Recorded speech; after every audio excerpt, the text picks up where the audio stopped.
अस्सलाम वालेकुम, welcome to brain moulder. आज हम बात करेंगे इन्हांस्ड ईआर डायग्राम्स की।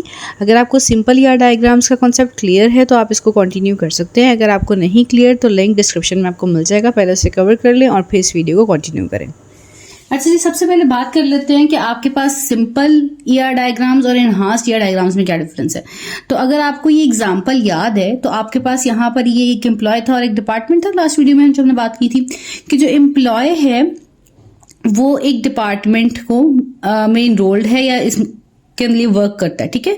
तो आपके पास और एक डिपार्टमेंट है जो मल्टीपल एम्प्लॉयज को होल्ड कर रहा है, ठीक है। तो अब ये जो एंटिटीज हैं दोनों, एम्प्लॉय और डिपार्टमेंट, ये दोनों जो है डिफरेंट एंटिटीज हैं, ठीक है। इनका आपस में कोई पेरेंट चाइल्ड वाला ताल्लुक नहीं है कि ये मेन एंटिटी है और उसके आगे फर्दर डिपार्टमेंट है, नहीं, ठीक है। तो आपके पास अगर ऐसा सिनेरियो आ जाए कि आपके पास एक एम्प्लॉय है और एम्प्लॉय के आगे फर्दर टाइप्स या कैटेगरीज है, ठीक है। तो आपके पास यहाँ सेक्रेटरी है, टेक्नीशियन है, इंजीनियर है। जब आपके पास इस तरह का सिनेरियो आता है तो आपको एक स्ट्रक्चर बिल्ड करना पड़ता है जिसे हम इनहेरिटेंस कहते हैं। अभी हम देखते हैं इनहेरिटेंस क्या होती है, उसकी डिटेल्स देखते हैं। तो आपके पास ये जो स्ट्रक्चर है ये मेन डिफरेंस है इन्हांस्ड ईआर डायग्राम्स में और सिंपल ईआर डायग्राम में।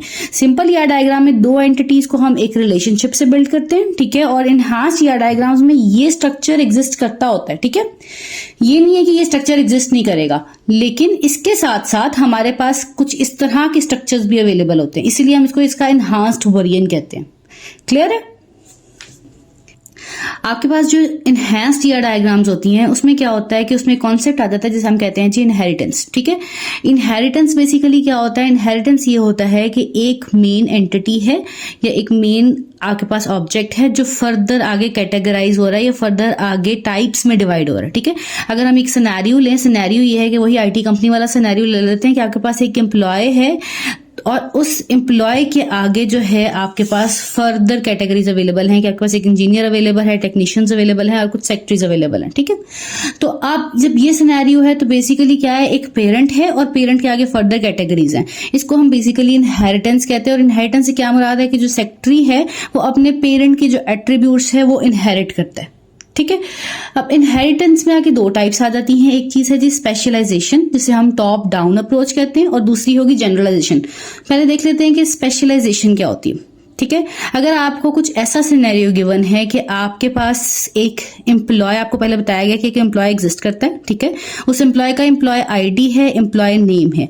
ये जो एम्प्लॉय है ये आगे फर्दर आपको मजीद आपने डिवाइड करना है। आपको पूरा सिनेरियो गिवन है कि आपका एम्प्लॉय की एक टाइप सेक्रेटरी होगी, एक टाइप टेक्नीशियन होगी और एक टाइप आपकी इंजीनियरिंग होगी, ठीक है।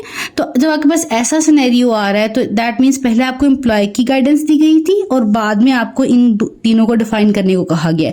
तो आप पहले पेरेंट बना रहे हो और फिर उसे स्पेशलाइज कर रहे हो फर्दर कैटेगरीज में, ठीक है। इस वजह से हम इसको क्या कहते हैं, ये एक टॉप डाउन अप्रोच है कि आपने पहले टॉप एंटिटी बनाई है और उसके बाद उसके चाइल्ड्स को बनाया। क्लियर है? तो इस कॉन्सेप्ट को हम कहते हैं स्पेशलाइजेशन। अच्छा जी, नेक्स्ट बात कर लेते हैं जी जनरलाइजेशन क्या होती है। जनरलाइजेशन बेसिकली हम बॉटम अप अप्रोच को कहते हैं, ठीक है। तो आपके पास यहाँ पर अगर एक सिनेरियो ऐसा है कि पहले आपको बताया गया है कि आपके पास एक एंटिटी है ट्रक, उसकी आईडी है, उसका मॉडल है, उसकी मेकिंग है, ठीक है। इसके बाद एक और एंटिटी इंट्रोड्यूस करवा दी जाती है, कहा जाता है कि आप कार्स में भी डील कर रहे हैं तो उसकी भी आईडी है, मॉडल है और उसका स्टाइल है, ठीक है। अगर इस तरह आपको अंदाजा हो कि फर्दर मजीद एंटिटीज आ सकती हैं जो कि तकरीबन एक क्लास से बिलोंग करती है, इनकी मेन क्लास क्या बन सकती है, व्हीकल, ठीक है। तो जब आप पहले चाइल्ड क्लासेस बिल्ड करते हो और बाद में कुछ खसूसियात या एट्रीब्यूट्स की बेस पे चाहते हो कि एक आप जेनेरिक क्लास बिल्ड कर लो, तो उसको हम बॉटम अप अप्रोच कहते हैं या इसे जनरलाइजेशन कहते हैं। तो हमने ट्रक और कार को जो है वो व्हीकल में जनरलाइज कर दिया और व्हीकल के जो आप एट्रीब्यूट्स होंगे वो क्या क्या होंगे, आपके पास ये जो व्हीकल आईडी है और जो व्हीकल मॉडल है अभी यहाँ पर नहीं आएगा, इसी तरह ये दोनों भी यहाँ पर नहीं आएंगे, ठीक है। और ये जो दोनों एट्रीब्यूट्स है व्हीकल आईडी और व्हीकल मॉडल, ठीक है, ये दोनों अब आपके पास व्हीकल का पार्ट बन जाएंगे। ये अब इसका पार्ट नहीं होंगे, लेकिन इन दोनों का पार्ट नहीं होंगे, अब इसका पार्ट बन जाएंगे। तो इसको हम कहते हैं कि ये हमने जनरलाइजेशन परफॉर्म की है। क्लियर है? तो आपके पास दोनों में डिफरेंस क्या है, एक टॉप टू डाउन अप्रोच है और एक बॉटम टू अप अप्रोच है।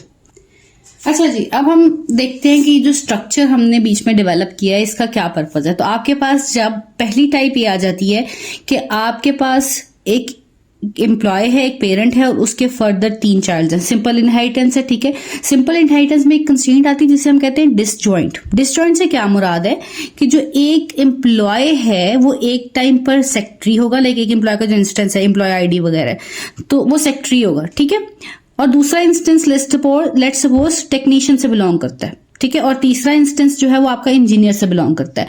तो आपके पास एक टाइम पर एक एम्प्लॉय इकट्ठा नहीं हो सकता कि एक एम्प्लॉय सेक्रेटरी भी हो और साथ के साथ वो टेक्नीशियन भी हो, नहीं।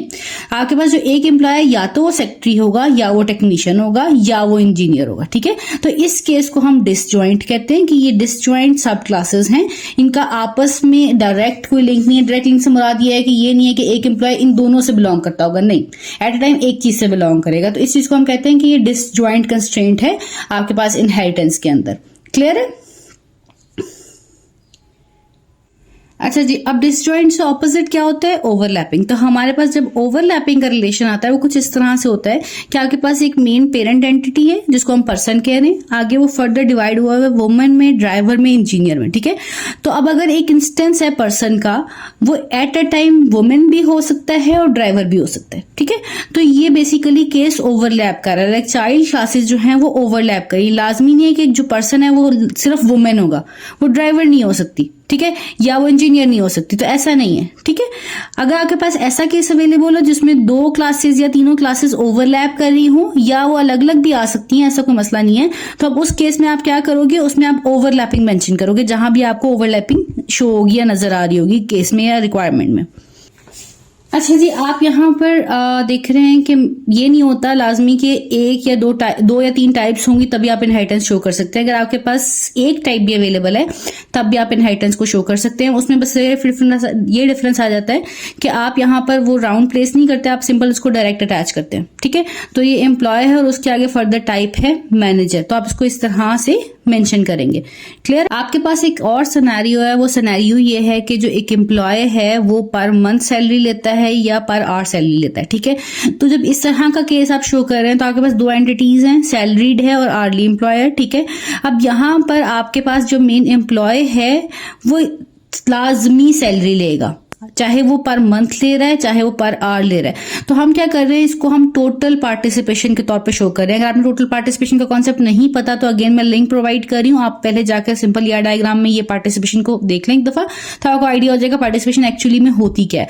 तो ये जो एम्प्लॉय है ये कंप्लीटली इसमें डिवाइड हो रहा है, या तो वो सैलरीड होगा या वो आवर्ली होगा। ठीक है, वो डिसजॉइंट है, फाइन, लेकिन वो कंप्लीटली इन्वॉल्व है इन दोनों टाइप्स में। ठीक है, तो हम इसको टोटल पार्टिसिपेशन से शो करते हैं और टोटल पार्टिसिपेशन के लिए हम ये 2 लाइंस को प्लेस करते हैं। ठीक है, ये एम्प्लॉय साइड से टोटल पार्टिसिपेशन हमारे पास अवेलेबल है। और पार्शियल पार्टिसिपेशन क्या होती है, जैसे हमने अभी एग्जांपल देखी थी कि एम्प्लॉय सेक्रेटरी, टेक्नीशियन और इंजीनियर है, तो हो सकता है हमारे पास ऐसा सिनेरियो हो कि जो एक एम्प्लॉय है वो लेट्स सपोज एचआर भी है। ठीक है, अब एचआर के पास कोई स्पेसिफिक एट्रीब्यूट अवेलेबल नहीं है तो इसको हमने एज सब क्लास मेंशन नहीं किया। ठीक है, ये याद रखिएगा, जब भी कोई आप सब क्लास बना रहे होते हैं वो इस बेस पे होती है कि उसके पास कोई स्पेसिफिक एट्रीब्यूट्स लाजमी होते हैं। ठीक है, अब इसमें एचआर की हम सब क्लास नहीं बना रहे, कोई स्पेसिफिक उसका एट्रीब्यूट नहीं था, उसको हम मेन एम्प्लॉय में ही हैंडल कर सकते हैं। ठीक है, तो ये जो पार्टिसिपेशन होगी वो पार्शियल होगी। अगर आपके पास 50 एम्प्लॉयज हैं तो उसमें से मे बी जो 45 एम्प्लॉयज हैं वो इन तमाम कैटेगरी से बिलोंग करते हैं और जो 5 एम्प्लॉयज हैं वो इनमें से किसी से बिलोंग नहीं करते। ठीक है, तो इसको हम पार्शियल पार्टिसिपेशन के तौर पर शो करेंगे। अच्छा जी, अभी तक हमने 2 चीजें डिस्कस कर ली हैं कि कंस्ट्रेंट्स एक तो डिसजॉइंट और ओवरलैपिंग होती हैं और एक जो दूसरी चीज होती है वो पार्शियल एंड टोटल पार्टिसिपेशन होती है। ठीक है, तो अब आपके बस ये कॉन्सेप्ट क्लियर होना चाहिए कि ये नहीं होता कि चीज अगर डिसजॉइंट है तो वो लाजमी पार्शियल या लाजमी टोटल होगी, नहीं, वो पार्शियल और डिसजॉइंट भी हो सकती है और वो टोटल और डिसजॉइंट भी हो सकती है। ठीक है, और इसी तरह जो ओवरलैपिंग है वो भी पार्शियल भी हो सकती है और वो टोटल भी हो सकती है। अब इन चारों कैटेगरीज की हम 1 एग्जाम्पल को अभी देख लेते हैं, जो हमने कुछ को देख लिया हुआ ऑलरेडी, मैं इसको दोबारा मेंशन कर देती हूँ कि किस किस्म की हम कैटेगरी में इसको लेके जा रहे हैं। ठीक है, तो सबसे पहले देख लेते हैं जी पार्शियल और डिसजॉइंट क्या होता है। तो आपके पास ये वही एग्जाम्पल है। इसमें यहाँ पे जो आपके पास सिस्टम है वो डिसजॉइंट है कि एक क्लास से बिलोंग करेगा एक टाइम पर, और उसके साथ साथ जो पार्टिसिपेशन है वो पार्शियल है कि हो सकता है हमारे पास कोई इन तीनों क्लासेस के अलावा भी कोई आपके पास कैटेगरी हो एम्प्लॉय की, लेट्स सपोज HR है तो वो भी हो सकता है, ठीक है। तो आपके पास ये जो पार्टिसिपेशन है वो पार्शियल है, और जो आपके पास कंस्ट्रेंट है दूसरी वाली वो डिसजॉइंट कंस्ट्रेंट है, ठीक है। ओवरलैपिंग नहीं, डिसजॉइंट है यहाँ पर। और इस एग्जांपल में आप क्लियरली देख सकते हैं कि एक एम्प्लॉय लाजमी सैलरी लेगा, इस वजह से जो पार्टिसिपेशन है वो आपके पास टोटल है, और जो कैटेगरी दूसरी है वो डिसजॉइंट की है, ठीक है। तो आपके पास यहां पर पार्शियल और डिसजॉइंट वाला केस अवेलेबल है। क्लियर है। और ये जो हमने पर्सन वाली एग्जांपल देखी थी, इसमें आपके पास पार्शियल पार्टिसिपेशन है। पर्सन की पर्सन कोई मेल भी हो सकता है, पर्सन कोई और कैटेगरी भी हो सकता है, ठीक है। तो आपके पास पर्सन जो है वो पार्शियल है, और आपके पास जो कंस्ट्रेंट्स हैं वो ओवरलैपिंग कंस्ट्रेंट आ रही है कि at a time person, women plus driver दोनों हो सकते हैं, ठीक है। तो आपके पास ये पार्शियल और ओवरलैपिंग की एग्जाम्पल है। अच्छा जी, तो अब बात कर लेते हैं आपके फोर्थ पार्ट की तरफ। तो फोर्थ पार्ट ये था कि आपके पास यहाँ पर कंप्लीट पार्टिसिपेशन है और ओवरलैपिंग कंडीशन है। तो यहाँ पर अगर आप थोड़ा सा देखें तो ये सिनेरियो क्या है कि आपके पास एक पार्ट है, और पार्ट जो है वो मैन्युफैक्चर्ड पार्ट भी हो सकता है, परचेज पार्ट भी हो सकता है, ठीक है। और कुछ ऐसे केसेस भी हो सकते हैं कि एक पार्ट ऐसा है जिसको आपने हाफ मैन्युफैक्चर खुद किया है और हाफ उसका पोर्शन आपने बाहर से परचेज किया है। तो आपके पास जब ये ऐसा केस होगा तो उस केस में आप ओवरलैपिंग का इस्तेमाल करेंगे। और पार्टिसिपेशन कंप्लीट इसलिए है क्योंकि पार्ट या तो मैन्युफैक्चर्ड होगा, या आप उसे कंप्लीटली परचेज करेंगे, या वो दोनों का मिक्सचर होगा, ठीक है। इसके अलावा कोई चौथी ऑप्शन अवेलेबल नहीं है। तो इसको हम टोटल पार्टिसिपेशन शो कर रहे हैं, और यहाँ पर आपके पास जो कंस्ट्रेंट है वो ओवरलैपिंग है।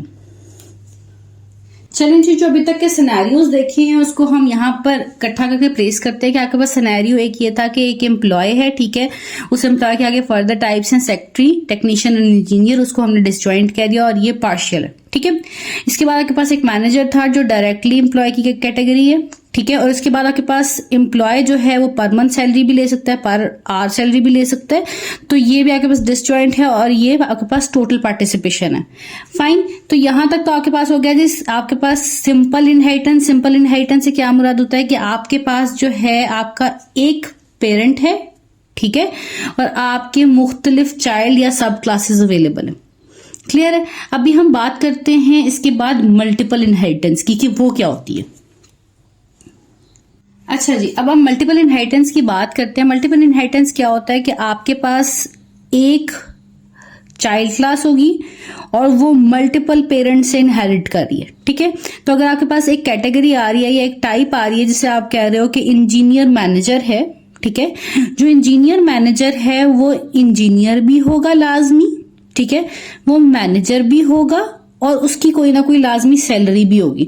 तो आपके पास ये जो इनहेरिटेंस है कि आपके पास एक चाइल्ड क्लास या सब क्लास है और उसके मुख्तलिफ पेरेंट्स अवेलेबल है, ठीक है। तो आपके पास अगर यहाँ पर 3 पेरेंट्स हैं और एक चाइल्ड है, तो बेसिकली यहाँ क्या हो रहा है कि आपके पास मल्टीपल इनहेरिटेंस हो रही है। फाइन, अब मल्टीपल इनहेरिटेंस में एक चीज यहाँ पर कंपलसरी आपको नजर आ रही है कि ये जो चाइल्ड क्लास होगी, ये जो सब क्लास होगी, उसका इंजीनियर होना भी मस्ट है, मैनेजर होना भी मस्ट है, और सैलरी लेना भी मस्ट है। यहाँ पे मस्ट की आपके पास कंडीशन आ रही है, ठीक है। और इस तरह की क्लास को हम शेयर्ड सब क्लास कहते हैं, ठीक है। तो आपके पास ये पहला कॉन्सेप्ट आ गया मल्टीपल इनहेरिटेंस में, शेयर्ड सब क्लास, ठीक है। अब हम एक और फर्दर टाइप को डिस्कस करते हैं। अच्छा जी, अब हम बात कर लेते हैं कि मल्टीपल इनहेरिटेंस में एक और चीज आती है जिसे हम कहते हैं जी यूनियन टाइप, या इसे हम कैटेगरी भी कहते हैं, ठीक है। तो यूनियन टाइप क्या होती है? यूनियन टाइप ये होती है कि अगर आपके पास कुछ ऐसा सिनेरियो है कि आपने जो है एक कार परचेज करनी है, ठीक है, या कोई भी एक व्हीकल परचेज करनी है आपने, ठीक है। तो आप क्या है कि आपके पास सिनेरियो ये है कि जो व्हीकल है वो एक बैंक भी परचेज कर सकता है, ठीक है, एक पर्सन भी परचेज कर सकता है, और एक कंपनी भी परचेज कर सकती है। तो आपके पास यहाँ पर ये सिनेरियो है कि इन तीनों में से कोई भी परचेज कर सकता है। और एक और सिनेरियो भी है के साथ साथ कि आप कई दफा देखते हैं कि आपने कार लेनी होती है तो कंपनी कहती है कि हाफ मैं पे कर देती हूँ, हाफ आप पे कर दो, ठीक है। तो अगर आप एक व्हीकल कंबाइन करके परचेज करना चाहते हैं तो आप ये काम भी कर सकते हैं, ठीक है। तो यूनियन टाइप क्या कहती है? यूनियन टाइप कहती है कि आपके पास ये जो इसकी जो क्लास है ये चाइल्ड क्लास है, ठीक है, और ये इसके पेरेंट्स बन रहे हैं, ताकि जो चाइल्ड क्लास है उसमें एटलीस्ट एक एंटिटी इन्वॉल्व हो, या कंपनी हो या पर्सन हो या बैंक हो, एटलीस्ट एक, और एक से ज्यादा हो सकती है। एक से ज्यादा से मुराद है कि पर्सन और कंपनी इकट्ठे मिलकर परचेज कर लें या ओन कर लें, ठीक है, बैंक और पर्सन मिलकर परचेज कर सकते हैं, और ये भी हो सकता है कि एक इंस्टेंस में बैंक, पर्सन और कंपनी इकट्ठे हों, ठीक है। लेकिन अगर हर इंस्टेंस में बैंक, पर्सन, कंपनी इकट्ठे होंगे तो इसका मतलब है कि वहां पे शेयर्ड सब क्लास की बात आ जाएगी, जो हमने पहले डिस्कस किया कि मस्ट वाली बात है, उसको हम यूनियन टाइप नहीं कहते, ठीक है। यूनियन टाइप क्या है कि एटलीस्ट एक क्लास ज्यादा भी हो सकती है, ठीक है। और अगर आपके पास सारी की सारी इन्वॉल्व हर केस में होंगी, हर इंस्टेंस में होंगी, तो आप उसको फिर शेयर्ड सब क्लास कहते हो, उसको आप यूनियन टाइप नहीं कहते, ठीक है। तो आपके पास ये सिनेरियो है। यहाँ पे आप इनहेरिटेंस को थोड़ा गौर से देखो तो यहाँ एरोज हैं, एरोज का ध्यान रखिएगा। पहले भी जो हमने इनहेरिटेंस किया है, जिस तरफ आपका चाइल्ड या सब क्लास होगी उस तरफ आपका एरो जाएगा। अच्छा, इसमें एक और चीज कि अगर इसमें हमें पार्टिसिपेशन को देखना हो तो याद रखिएगा, जिस साइड पर एरो होता है उस साइड पर हम पार्टिसिपेशन को नहीं देखते, हम बेसिकली पेरेंट की साइड पर पार्टिसिपेशन को देखते हैं, ठीक है। तो अब यहाँ पर जो पेरेंट है, अगर आप कहते हो कि आपके पास एटलीस्ट वन कैटेगरी में कह रहे हो कि जी बैंक तो लाजमी होना चाहिए, ठीक है, कुछ सिनेरियो ऐसा आ गया कि बैंक तो परचेज करेगा ही करेगा, बैंक के साथ साथ लेट्स सपोज आप कह रहे हो पर्सन मिल सकता है, इस तरह परचेज करना है ऐसे परचेज कर लो, ठीक है। बैंक के साथ कंपनी मिल सकती है, ऐसे भी परचेज कर सकते हो। लेकिन बैंक एक मस्ट कैटेगरी है, ठीक है, एक मस्ट आप कह सकते हो टाइप है, कैटेगरी ना कहें, इसे टाइप कहें, क्योंकि जो ये यूनियन है बेसिकली यूनियन टाइप को हम कैटेगरी कहते हैं। तो आपके पास एक मस्ट टाइप है बैंक, तो इसको हम टोटल पार्टिसिपेशन से यहां पर शो कर सकते हैं, ठीक है। तो इसकी थोड़ी सी डिटेल्ड वर्जन और देख लेते हैं कि अगर आपके पास ये सारा सिनेरियो हो गया है, ठीक है, तो अब आपके पास जो ओनर है उसने ओन करनी है एक रजिस्टर्ड व्हीकल, और जो रजिस्टर्ड व्हीकल है वो आगे फर्दर फिर यूनियन टाइप में डिवाइड हो रही है। क्या आपके पास आपने एक ट्रक परचेज कर लिया, सॉरी एक कार परचेज कर ली थी और एक ट्रक परचेज कर लिया था। परचेज करने के बाद आप उसे रजिस्टर करवाते हो, ठीक है। जब आप उसे रजिस्टर करवाओगे तो आपके पास यहाँ पर कोई लाइसेंस प्लेट आपको मिल जाएगी, ठीक है, फाइन। तो आपके पास एक एट्रीब्यूट आ रहा है लाइसेंस प्लेट, और जिसकी बेस पर आपको ये एंटिटी डेवलप करनी है, ठीक है। तो आप एंटिटी डेवलप कर लेते हो कि रजिस्टर्ड व्हीकल भी एक एंटिटी है। अब इसमें एटलीस्ट एक क्लास इन्वॉल्व है एक टाइम पे, दोनों मस्ट नहीं है, इस वजह से हम उसको यूनियन टाइप में लेके जा रहे हैं, ठीक है। और जब हम यहाँ पे यूनियन टाइप लेके आ रहे हैं तो उसके बाद यहाँ पर क्या हो रहा है कि आपके पास ये रजिस्टर्ड व्हीकल जो है वो आगे ओनर जो है वो ओन कर रहा है। मैन टू मैनी का रिलेशन है, इसको हम फर्दर जब आप डिस्कस करेंगे टेबल्स में डिवाइड करने वाली बात, तब हम मैन टू मैनी को देखेंगे। तो आपके पास ये भी यूनियन टाइप की एक एग्जांपल है, ठीक है। अच्छा, अब आप यहाँ पर एक मेन क्वेश्चन मोस्टली लोगों का आता है, स्टूडेंट्स का आता है कि यहाँ पर हम डिसजॉइंट या ओवरलैपिंग को क्यों नहीं लिख रहे, कि यहाँ पे हम इसको इस तरह से मैनेज कर रहे हैं। तो ये याद रखिएगा कि ये आपकी जो है वो चाइल्ड क्लास है, ठीक है, और ये आपके दोनों पेरेंट्स हैं। सिनेरियो कुछ ऐसा बन रहा है कि ये ऑलरेडी एग्जिस्ट कर रहे थे और इनसे एक फर्दर आपने क्लास डेवलप की है।